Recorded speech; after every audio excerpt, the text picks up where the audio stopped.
Vamos a arrancar por lo primero que pasó esta semana o insistimos con esto, algo que viene estando en agenda, que no es nuevo en algunos casos y en otros sí. Lo que está pasando con las empresas del agro, y lo voy a abrir un poco más, con las empresas agroalimentarias.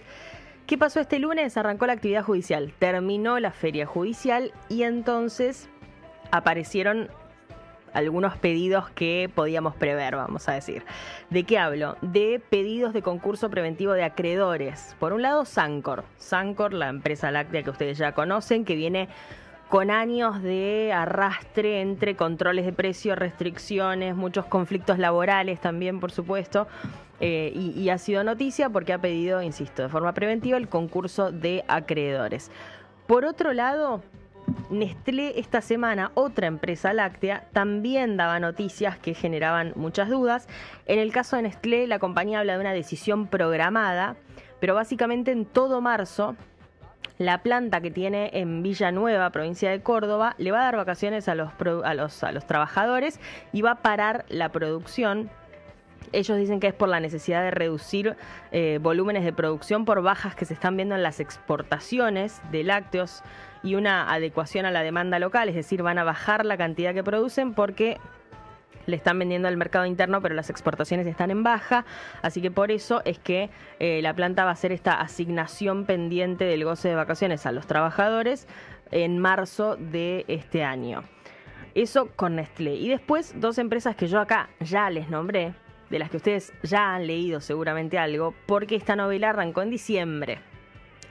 El default que surgía en diciembre de dos empresas, de Surcos, por un lado, esta empresa de insumos, que ya contábamos cómo llegaron a este lugar, se habían estoqueado bastante con muchos pesos en el mercado por las medidas de masa el año pasado, el anteaño pasado ya en 2023, habían quedado muchos pesos en el mercado, de forma temprana se estoquearon a un precio caro de muchos insumos y después no solo cayeron las ventas 30% el año pasado, sino que tuvieron que adecuar sus planes de internacionalización y algunos compromisos que habían tomado. Porque no los bajaron están el precio de pudiendo los cumplir. productos que se estoquearon. Entre otras cosas, Claro. sí, exacto. Cayeron las ventas, bajó el precio de aquellos productos en los que se habían estoqueado caro. Se estoquearon más caro de lo que después podían vender al mercado. Sí, en términos de glifosato, compraron a $12 y tenían que pueden vender vender a cuando 4. valía 4. Exacto. Así que complejo. No pasa lo mismo con todos los insumos, pero es un ejemplo del herbicida más consumido, claramente. Eso pasaba con Surcos, que esta semana también, cuando arrancó la actividad judicial el lunes, pidió concurso preventivo de acreedores y después se sumó a esto Los Grobo, el grupo Los Grobo, que tiene adentro a la empresa Agrofina, que también es una empresa que vende insumos. Bueno, también ha pedido, por motivos bastante parecidos, el concurso preventivo de acreedores, así que ahí está el caso de 4 empresas que esta semana han sido noticia. Mucho de eso, claro, te sumo un Obvio. cuartito, algo que no quiero pecar de repetitivo, pero un poco sí. Dale. ¿Cuántos de estos casos vemos en los últimos dos que decís? Por ejemplo, de empresas que tienen un negocio core, que se dedican a comercializar o en algunos casos a producir, y que en los últimos años, si querés, podés echar la culpa a la inestabilidad económica, al cambio de reglas, Sí. a la complejidad política, pero viraron sus negocios más a lo financiero, y cuando virás a tu negocio más a lo financiero, primero perdés el core de lo que haces, y segundo, corres este tipo de riesgos. Cuando vos apostás a nivel financiero, te puede salir mal. Exacto, y con el cambio de reglas de juego que propuso el gobierno actual, cambiaron muchas cosas, valga la redundancia, cambiaron muchas reglas y entonces dejó de ser un negocio financiero, pasó a ser mucho más productivo, Claro. como había sido en algún momento y como se supone que debe ser Como un debe negocio ser. de ese tipo. Sí, tal cual. Y entonces, claro, con la vuelta a un negocio bastante más atado a la producción y a las necesidades del productor, que es el cliente de esas empresas, cambiaron muchas cosas. Por eso es que estamos viendo esto y que estas empresas pedían el concurso preventivo de acreedores este lunes. Segunda cosa que pasó, la contracara, las lluvias y el fuego. Las lluvias que llegaron afortunadamente esta semana en un momento clave para la soja de primera, sobre todo, que llegaron a la zona núcleo que venía golpeada. Martes y miércoles fue que estuvo lloviendo de esta semana que acaba de terminar. Eso mejoró la condición de los cultivos. La Bolsa de Comercio de Rosario dijo que con esas lluvias se detuvieron las pérdidas en un 60% de la zona núcleo. Es interesante. ¿Suficiente? Seguro que no. Los especialistas también dicen, guarda, nadie está salvado con estas lluvias. Algunos registros, por suerte, fueron un poco más homogéneos que en otros casos, en otros episodios donde llovía en lugares muy aislados. En este caso fueron lluvias más parejas para todos, para casi todos en esa zona, pero, insisto, no suficientes. Se necesitan más lluvias y afortunadamente hay pronóstico de lluvias para el inicio de esta semana. Así que veremos si se cumplen o no. Ojalá que sí, y ojalá que sí, no solo por los cultivos, insisto, porque además se van a tener que soportar la ola de calor que vuelve el lunes, esto que decíamos, 37 grados de máxima, sino también por el fuego. El fuego, ya saben perfectamente lo que está pasando en el Bolsón, en la Patagonia Argentina, pero además esta semana nos enteramos de que está prendido fuego parte de Corrientes también. Una noticia que contamos mucho nosotros en el 2020. El año de la pandemia fue un año muy triste porque se dieron muchos incendios en distintas provincias. Corrientes y Córdoba estuvieron muy, muy, muy afectadas. Bueno, ahora Corrientes vuelve a hablar de esto. Hay incendios en distintas zonas. Hay un caso en particular, además, esta semana, que se da obviamente por la falta de lluvias y el combo con este calor intensísimo. Nuevos incendios que se están dando en el interior de Corrientes. Insisto en que hay una noticia muy triste que llegó esta semana, que es que en la localidad, en un pueblo que se llama Mariano y Loza, que es conocido como por los lugareños como Solari, que es lo típico del nombre de la estación del tren, murió, se llamaba Cindia Mendoza, una maestra y directora de una escuela rural del paraje Alemcue. Murió quemada, tratando de ayudar al padre apagar el fuego que estaba bordeando una estancia en la que él trabajaba como capataz. Esta maestra rural, Corrientes daba esta noticia muy, muy triste y marca que la dimensión del conflicto, de la crisis por el fuego ahí también está siendo grande. Así que nosotros no tenemos mucho más que mandarles el apoyo y poder contar lo que les está pasando. Pero es una situación muy triste, muy preocupante, ni hablar este caso extremo de esta maestra rural que perdió la vida, pero hay muchos productores haciendo lo posible o viajando desde otros lugares para asistir a sus equipos de trabajo, a su gente, y lograr que quede algo. Lo mismo está pasando. El fuego es muy cruel. En la Patagonia, en la zona de Mallino Ahogado, exacto, en el Bolsón, ya se consumieron 3.000 hectáreas de bosques, y a diferencia de otros incendios de otros años, esto lamentablemente pasa bastante todos los años, ya hay muchas casas. En 2 años no ha tomado casas, ahora sí ha tomado casas, y en los últimos días hubo mucho viento, que es tal vez la peor de las combinaciones. Allá no hace tanto calor, pero sí, no hay lluvia, y el viento hacen que los bosques prendan todo el tiempo y que el fuego, viaje a una velocidad desesperante, no solo para la gente que pasa por ahí, la gente que vive, los brigadistas. Es muy, muy, muy heavy lo que está pasando en las últimas madrugadas, ayer y antes de ayer, en Loma del Medio, en el Valle del Azul, en toda la zona de Mallino Ahogado, alrededor de Bolsón. Está muy, muy heavy. Ojalá que se resuelva pronto. Para eso va a tener que llover, porque por mucha asistencia que esté llegando hay lugares donde necesitan en montaña arriba no llegan. Exacto. No Solo llegan. se apaga el fuego con una lluvia importante. Un helicóptero, un avión que carga en el lago, y bueno, no hace nada. Exacto. No alcanza. Bueno, ojalá, insisto, llueva, al menos para resolverlo lo más pronto posible, aunque las pérdidas ya son enormes. Tenemos un oyente que nos dice que Hugo, de Mar del Plata, que está yendo a trabajar, y que empezaron algunos incendios de pastizales también. Mirá. En la zona de Mar del Plata, nos dice un oyente. Sí, hace un par de días también hubo un incendio en la reserva de Punta Lara, no sé si me escuchan bien. Sí. En la reserva de Punta Lara yendo hacia La Plata, donde también hubo brigadistas. También lo mismo, un poco de calor. Yo lo vi en Lobos a la altura de, esta semana también, a la altura de unos 30 kilómetros entre Cañuelas y Lobos. Está Uribe Larrea. A esa altura de Uribe Larrea se había quemado, lo mismo por el viento, se había quemado una parte de la ruta, y vos veías negro de los dos lados porque en algún momento un pastizal seco por el viento cruzó la ruta y se empezó a quemar del otro lado. Lógico. Sí, mucho calor, insisto, sin agua, combo letal. Tercera cosa que está pasando, es una discusión por los impuestos en la provincia de Córdoba. Hay productores agropecuarios de Córdoba que empezaron a recibir los cedulones, se les llama, del impuesto inmobiliario rural, con aumentos que en algunos casos superan el 220%. ¿Se acuerdan que yo les conté esto? Pero atado a la provincia de Buenos Aires. Bueno, ahora empezó a pasar en Córdoba.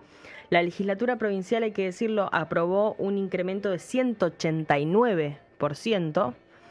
Algunos productores dicen que finalmente le están llegando con montos más altos, con montos superiores, decíamos 220%, así que se convocó una asamblea que se va a hacer este lunes en Río Cuarto. Va a estar la mesa de enlace de la provincia de Córdoba y las autoridades del gobierno de Córdoba para explicar qué está pasando, pero hay mucho malestar por estas subas en el impuesto inmobiliario rural. Me voy a meter ahora sí como cuarta cosa en lo que pasó con la mesa de enlace. Hace mucho que sabíamos que esta semana se iba a reunir Luis Toto Caputo, el ministro de Economía, con la mesa de enlace, con la dirigencia agropecuaria. Esta semana me encontré con alguien al que le nombré mesa de enlace y no sabía lo que era, y está vinculado al agro. Mentira. Te juro. No sabía lo que era o no sabía lo que hacía. No sabía lo que era, no que seas muchas malo. veces pasa. Perdón. Dije que venía sin filtro. No sabía lo que era. Así que dije, bueno, vamos a aclarar cada tanto que la mesa de enlace es el conjunto de las 4 entidades que representan a los productores agropecuarios en Argentina. ¿Pero trabaja en el Argentina. agro? ¿Y no sabe real? ¿Trabaja en el agro? Sí. ¿No sabía que era la mesa de enlace? Sí. Vieron que se dejó de usar el nombre más largo que tenía, que es en realidad Comisión de Enlace de Entidades Agropecuarias. Claro. Si lo Sí, dijéramos, claro, si lo dijéramos así, quizás todos estaríamos. Digo, quienes no están en el agro también lo tendrían más claro. Es como la ¿Decís? costumbre. Sí, como cuando puede dijimos ser. retenciones de derecho de exportación. Y quedó. Quedó. Bueno, la mesa de enlace, las 4 entidades del campo, se reunían, y lo digo de nuevo, sabíamos hace ya semanas que se iban a reunir con Caputo, mientras Caputo estaba en Washington con el presidente en la asunción de Trump. Nos enterábamos de que la mesa de enlace en una reunión le iba a pedir audiencia a Caputo. Caputo responde desde allá por Twitter que sí, que cuando vuelva va a recibir al campo. Finalmente fue varios días después de su regreso, pero en ese entonces ya se fijó la fecha del jueves 6 de febrero. En el medio de eso, el gobierno anuncia esta baja temporal de los derechos de exportación o retenciones. Pero la reunión se mantuvo. Y en el medio inclusive hubo otras reuniones, más bien técnicas, para tratar de entender sobre todo esta medida. En la previa, yo les digo, esta reunión se dio el jueves. En la previa, el miércoles a la noche, el ministro Luis Toto Caputo le daba una entrevista a Luis Majul y decía esto, escuchemos. La decisión esta fue temporal, porque esto es hasta lo que nos da la plata. O sea, esto lo hicimos porque primero nos queríamos solidarizar con el campo y mostrarles que nosotros hacemos el máximo esfuerzo. Pues teníamos algo de superávit, porque la recaudación vino un poco mejor de lo que proyectábamos, y entonces invertimos esa plata en reducirle esto al campo en esta campaña, que además ahora afortunadamente llovió muy fuerte en la zona núcleo y el precio de la soja recuperó bastante la última semana, así que deben estar más contentos. Por lo tanto, el objetivo es que termine siendo algo permanente en el campo. En este caso en particular no, se vence en junio porque los números dan para eso. El equilibrio fiscal no lo vamos a arriesgar de ninguna forma. Ahí estaba Luis Caputo. Me arruina la solidaridad. Sí. Me arruina, ¿eh?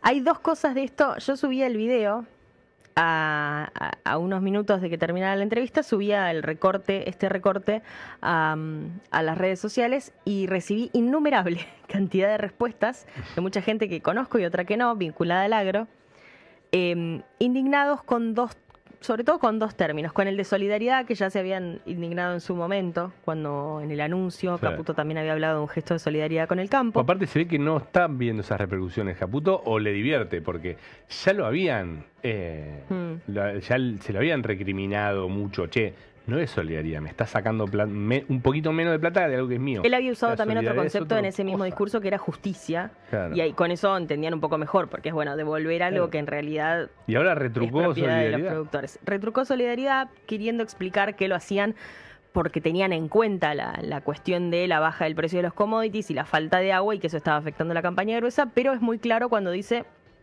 en la previa de la reunión con la mesa de enlace, esto es temporal porque es hasta donde nos alcanzaba la plata. Él habla de esos 1.000 millones de dólares, se estima que va a estar ahí cerca el costo fiscal de esta medida, que empezó a arrancar, y ahora les voy a contar cómo y por qué. Pero en definitiva, ya en la previa Caputo decía eso, y es básicamente lo que le contó también a los productores en esa reunión, una reunión a la que los productores fueron con un proyecto de eliminación de retenciones. Sí, un proyecto de eliminación de retenciones que yo creo que Silencio. ahora Ruido de mate. va a recorrer cajones.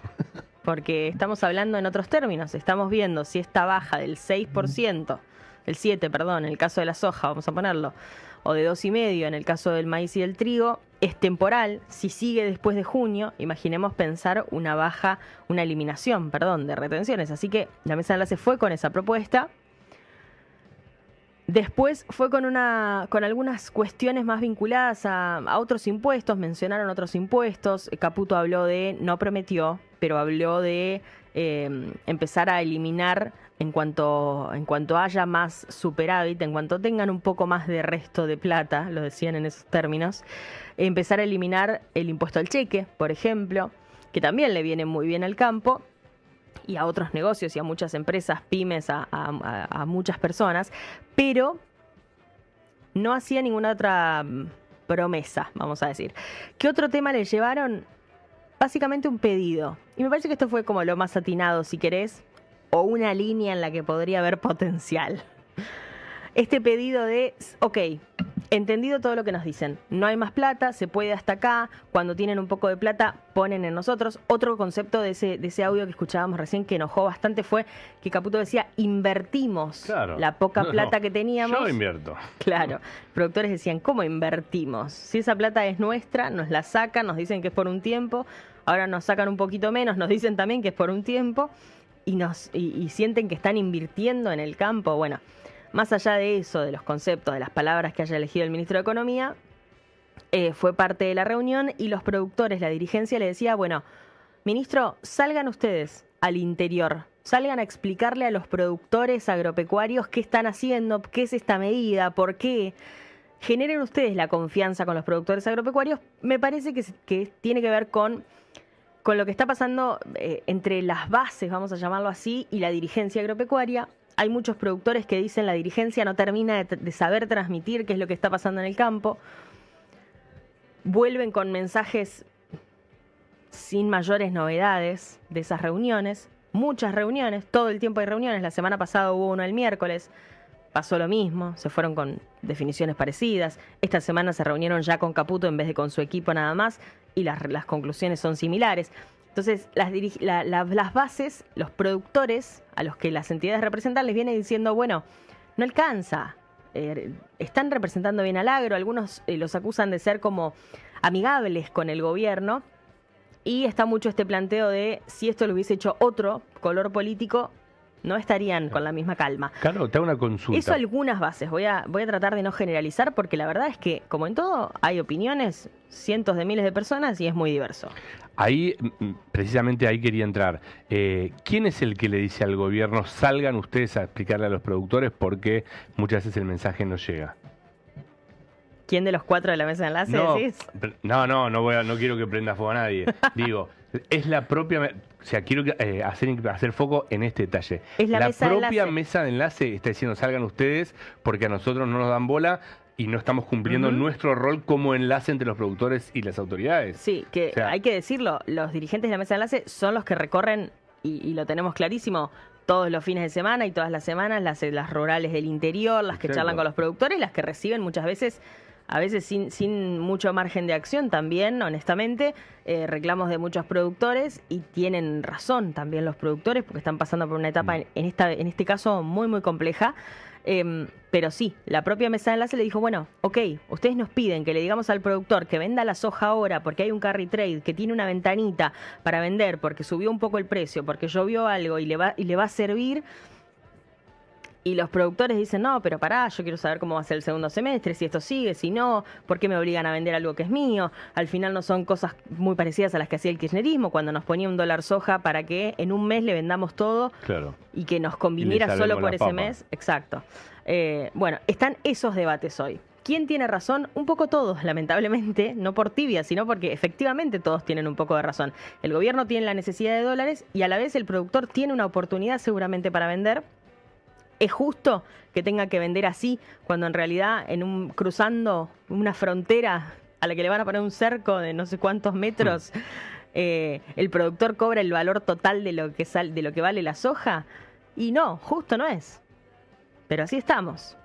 Así que la discusión es súper válida, la dirigencia está en el medio como nexo entre la dirigencia política y los representados, los productores, digamos. Exacto, está en el medio. Eso me llama mucha atención. Que le hayan pedido al gobierno que haga su trabajo. ¿Decís? Claro, o que más o menos de forma encubierta estén reconociendo que su tarea como, no te digo mediador, pero sí como nexo entre una medida y una base no está llegando, o porque la medida no está clara o porque la propia dirigencia no tiene la capacidad de transmitir cuál es el plan del gobierno. Creo que vamos a hablar hoy con alguien, ¿no? Vamos a hablar hoy con Andrea Sarnari, como para hacerle esa pregunta. La presidenta de la Federación Agraria, que es parte de la mesa de enlace. Así que vamos a charlar con ella en un rato. Bueno, ¿qué más pasó esta semana? Y ya vamos terminando, así nos vamos a la tanda y después la escuchamos a Sofi. ¿Qué más pasó esta semana? En esa reunión se planteó si se va a fusionar o no el INTA con el INTI, porque el presidente de la Nación, Javier Milei, al inicio de la semana decía esto. Lo vamos a escuchar. Esto decía en una entrevista con Esteban Trebuch el domingo por la noche, si no me equivoco, el presidente Milei. Por ejemplo, ahora vamos contra 50 organismos del Estado. O sea, entonces vamos a tratar, algunos los vamos a cerrar. Por el 60%, digamos, estamos buscando cerrarlo. No solo eso, hay algunos que estamos pensando en transformarlos y otros en fusionarlos. Ahí hablaba de 50 organismos el presidente. Automáticamente, quienes vivimos en noviembre del año pasado, todos nosotros, y se los contamos a ustedes, lo que pasaba con el INTA, esta búsqueda de achicar el INTA, pensamos en el INTA va a ser parte de estos organismos o eliminados o fusionados. Todo parece indicar que nadie está pensando en eliminar el INTA. Me animo a ser tajante con eso, afortunadamente, porque ha hecho muchísimos aportes a lo largo de la historia en el campo argentino y lo sigue haciendo. Así que, insisto con esto, nadie parece estar pensando en eliminar el INTA.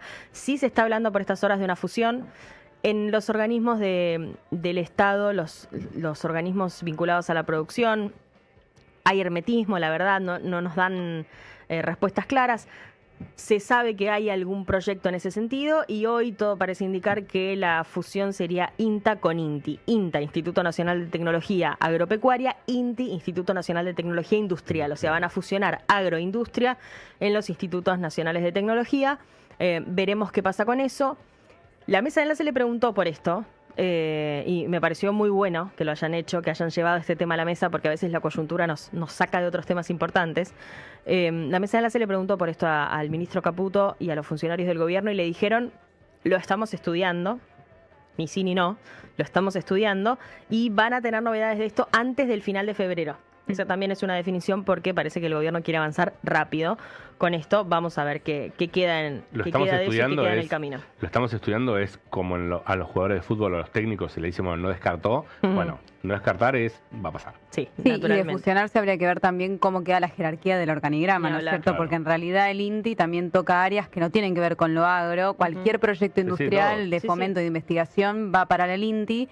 Y ahí habría que ver, en función de los recortes que también fuimos viendo, cómo va a quedar adentro el organigrama. Y quizás simplemente es una función y un cambio de nombre, como sucedió con la FIP, que pasó a ser ARCA, y digamos, en realidad dentro del organigrama sigue siendo muy similar. O si en realidad dentro va a quedar uno por sobre otro. Bueno, eso habría que ver la letra chica cuando eso suceda, si sucede. Exacto, vamos a estar atentos. Y la quinta cosa rápido es que arrancó finalmente la baja de retenciones. Vale decirlo porque yo el sábado pasado decía todavía no arrancó, no había empezado, no había tomado vuelo. Bueno, ahora después de una semana como la semana pasada, con volumen de operaciones bastante menor a las expectativas que se tenía después de la baja temporal de las retenciones, el mercado empezó a mostrar esta última semana un poco de dinamismo. En términos de precios también, la soja registró una mejora de $7 en el mercado local con entrega disponible, de $3.15 a $3.20 por tonelada.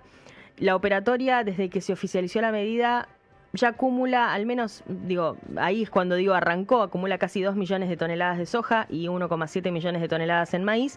Desde AZ Group hablaban de un balance positivo de esta semana en todos los productos. Obviamente lo que pasó fue una mejora en el precio en particular de la soja, pero con esta ventanita de la que les hablaba el gobierno también, Juan Paso, que es el titular de ARCA, la ex AFIP y productor agropecuario, estaba en esa reunión y le decía a los dirigentes, bueno, aprovechen la ventanita, aprovechen el carry trade porque pueden vender ahora que mejoró un poco la soja, que mejoró un poco el precio de la soja y que le bajaron las retenciones hasta junio. Amigos, hasta acá las 5 cosas que pasaron esta semana y que para mí ustedes tienen que saber.